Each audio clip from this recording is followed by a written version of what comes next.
আসসালামু আলাইকুম বন্ধুরা। আমাদের বাড়িতে এক মহিলা কচুরলতি আর কলমি শাক নিয়ে আসছিল। উনি আসলে গ্রামে গ্রামে বিক্রি করে, মাঠ থেকে তুলে এনে যে এই এক মুঠা শাক, কলমি শাক 10 টাকা।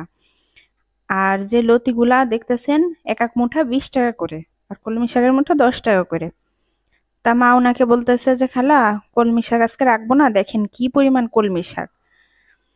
মা বলতেছিল কলমি শাক আজকে রাখবো না, লতি এক মুঠা দিয়ে যান। পরে এক মুঠার লতি নিল মা। পরে এই লতিগুলা কেটে রান্না করতে চলে গেল। আজকে আমি দেখাবো আপনাদেরকে কচুরলতি রান্না। কচুরলতি রান্না তো সবাই পারে, কিন্তু এমন ভাবে কচুরলতি রান্না করবে আমার আম্মা যে গাল তো ধরবেই না। আর এত মজা হয় এইভাবে রান্না করলে। কেউ যদি এভাবে রান্না করে না খেয়ে দেখেন, তাহলে সে অনেক মজার একটি খাবার মিস করছেন। এই যে দেখেন ছোট ছোট যে ইলিশ মাছের বাচ্চা, এগুলা ধুয়ে কেটে রাখছে, হলুদ দিয়ে আর লবণ দিয়ে মাখায় রাখছে। এখানে আমরা নিব কাঁচামরিচ, পেঁয়াজ, রসুন, জিরা বাটা। মা প্রথমে মাছগুলা ভেজে নিচ্ছে। এই মাছগুলা কাঁচাও দেওয়া যায়, কিন্তু একটু ভেজে নিলে হয় কি মাছগুলা বেশি ভাঙে না। না হলে লতি তো নাড়া টাড়া দিলে মাছগুলা ভেঙে যাওয়ার সম্ভাবনা থাকে। মাছগুলা মা ভেজে নিচ্ছে।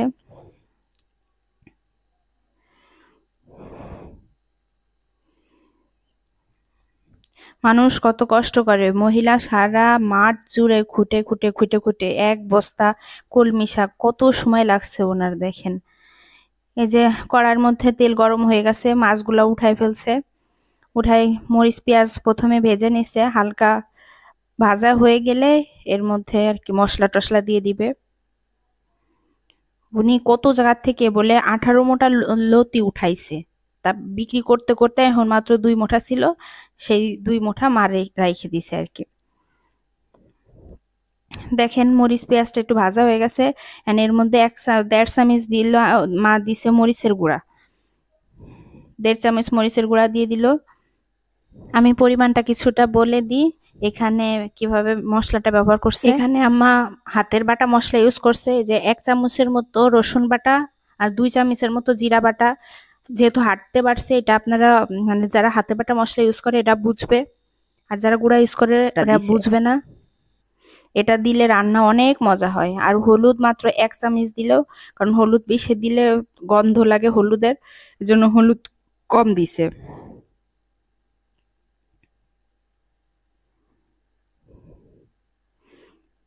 মশলাটা একটু কষাবে, মশলাটা কষাইলে এরপরে লতিগুলা দিয়ে দিবে আম্মা।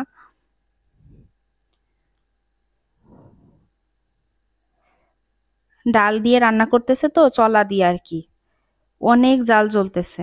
কি পরিমাণ জাল দেখেন আপনারা। এর মধ্যে লতি দিয়ে দিল আম্মা।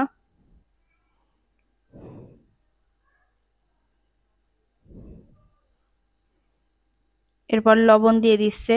লবণ আপনারা স্বাদ মতো দিবেন, লবণ যে যেমন খায়।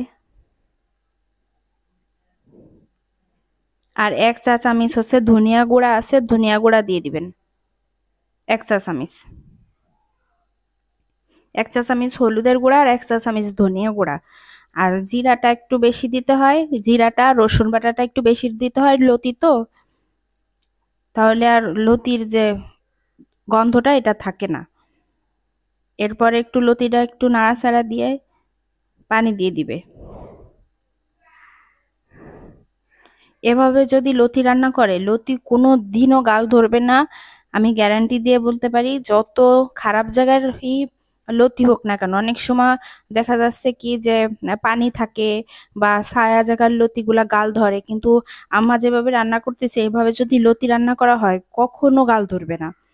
দেখেন কষানো হয়ে গেছে, মানে পরিমাণ মতো পানি দিয়ে দিছে, কারণ সিদ্ধ হওয়ার জন্য পানি দিতে হবে। খুব বেশিও পানি দেওয়া যাবে না, মানে মোটামুটি।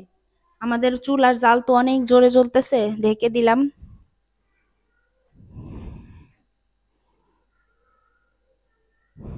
দেখেন আমরা মাটির চুলায়, আমার আম্মা মাটির চুলায় ভাত রান্না করে, মাটির চুলায় মাটির পাতিলে ভাত রান্না করে।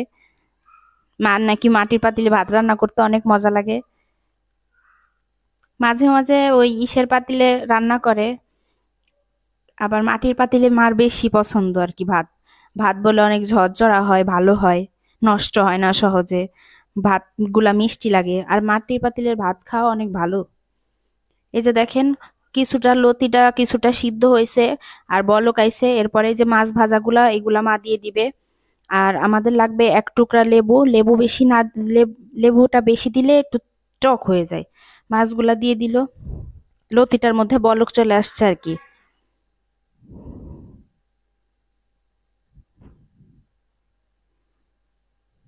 মাছগুলা দিয়ে নাড়াচাড়া দিয়ে দিচ্ছে যাতে একসাথে মশলার সাথে ভালোভাবে মাখিয়ে যায়।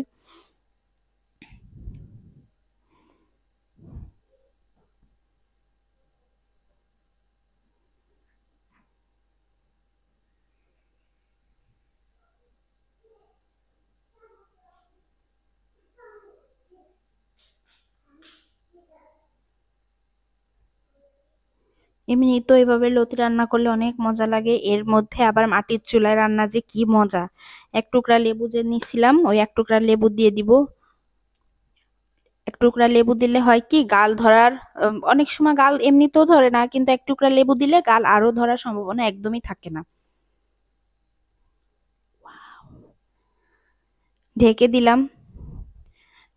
এই যে দেখেন, কিছুক্ষণ জাল দেওয়ার পরে এই যে আমাদের লতিটা সিদ্ধ হয়ে গেছে।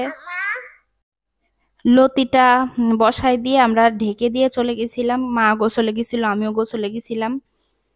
পরে এসে দেখলাম যে একদম লাগা লাগা হয়ে গেছে, কারণ জাল দেয়া লাগে নাই। কারণ চুলার যে গরম ছিল, হিটটা ছিল, সেটাই শুকায়া লতি এরকম টাইনে গেছে। আমি কিছুক্ষণ নাড়তেছিলাম, পরে মা আমার কাছ থেকে খুন্তিটা নিয়ে যে দে উঠাই ফেলি ভালো করে। এই যে দেখেন মা উঠাই ফেলছে। আমরা কিন্তু লতিটা রাইখে চলে গেছিলাম ঢাইকে দিয়ে।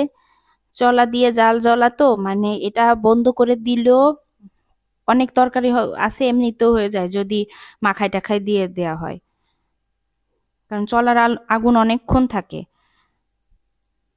দেখেন লতিটা কেমনে হয়েছে, একদম তলে লেগে লেগে গেছে। তবে লতিটা শুকনা শুকনা হবে, পানি পানি পানি থাকলে কিন্তু এটা খেতে মজা লাগবে না। এই যে একদম এরকম হবে। এরকম যদি লতি রান্না করে খান, গাল তো ধরবেই না, আর কি যে মজা হবে আপনারা কল্পনা করতে পারবেন না।